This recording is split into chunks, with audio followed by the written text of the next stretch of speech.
it's 25 years of 2010, and we're down here to catch up with Meredith, one of the key people who drives the community service. And behind me here is a history of children's work, newspaper articles that's been collated. If you have anything, please get in contact with 2010 and add to it. And they're looking for people who have been involved with 2010 over the past 25 years. Now let's have a little insight into what it takes to run 2010. Now Meredith, can you explain your role to us? Yep, I'm the Executive Officer of 2010 and I have been for the last 2 years. And the Executive Officer is basically like the boss of the organisation. I make sure everything happens well. Happens well. Now what is it about managing a place like this that has its challenges and its benefits? Well, I think the benefits are, well, to me they're quite obvious. I'm sure they're perhaps a bit puzzling to other people, but essentially at 2010 we get to help young people get on with their lives for the better, and often 2010 staff, so including myself, are the first people that have given some of these young people the time of day, or have given them any attention that's positive.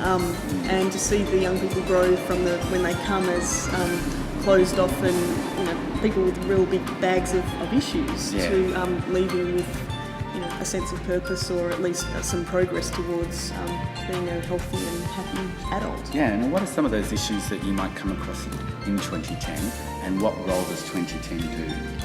Well, 2010 focuses mainly on young GLBT people who are homeless or at risk of becoming homeless.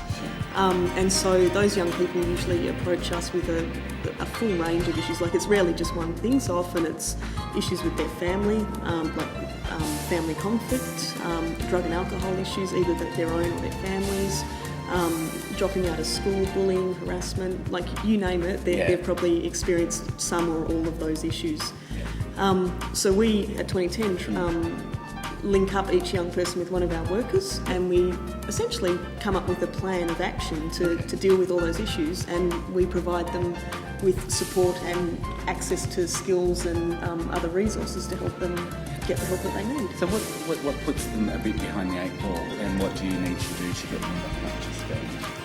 Is it psychological issues, or it's the full range? It can be anything from something within the young person themselves, like they just happen to be the person that has a mental health issue, or a physical health issues that stop them from being able to participate fully in society.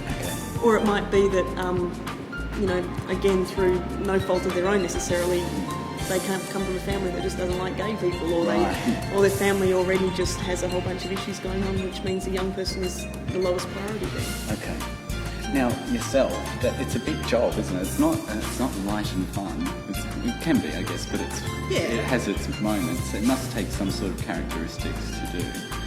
What sort of interested you about doing this kind of work?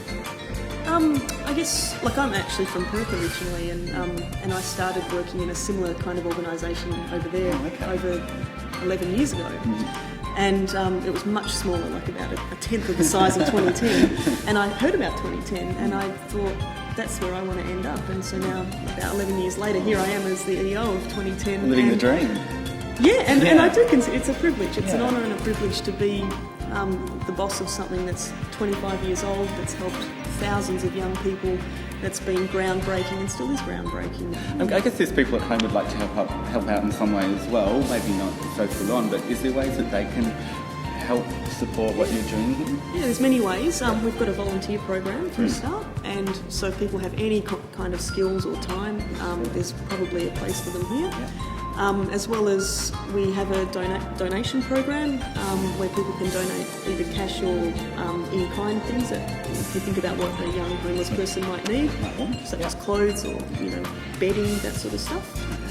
There's some. So all those clothes out there that are too small for you now. I think probably the best Mardi Gras moment that I've been involved in is watching the young people of 2010 march for Generation Youth, go up Oxford Street and just have a ball of a time. And where to from now? What's the short-term future of 2010, your little vision, I guess, for its growth? Well, because we've always had the focus on homeless and at risk of homeless young people, we feel like we've got the capacity now to just broaden that a little bit. So we're going to be opening up for a drop-in service for all young GLBT people in July. And so if you're out there and you're under 25, you can pop in here and take advantage of all the services that are available. Yeah, and check out our website or give us a call if you want more information about that. What's the website? It's www.2010.org.au. Fantastic. Thanks for joining us today, Meredith. Thanks for coming. And we're looking forward to having you look around. Excellent, stay for dinner. Oh, cheers. Thank you. See you.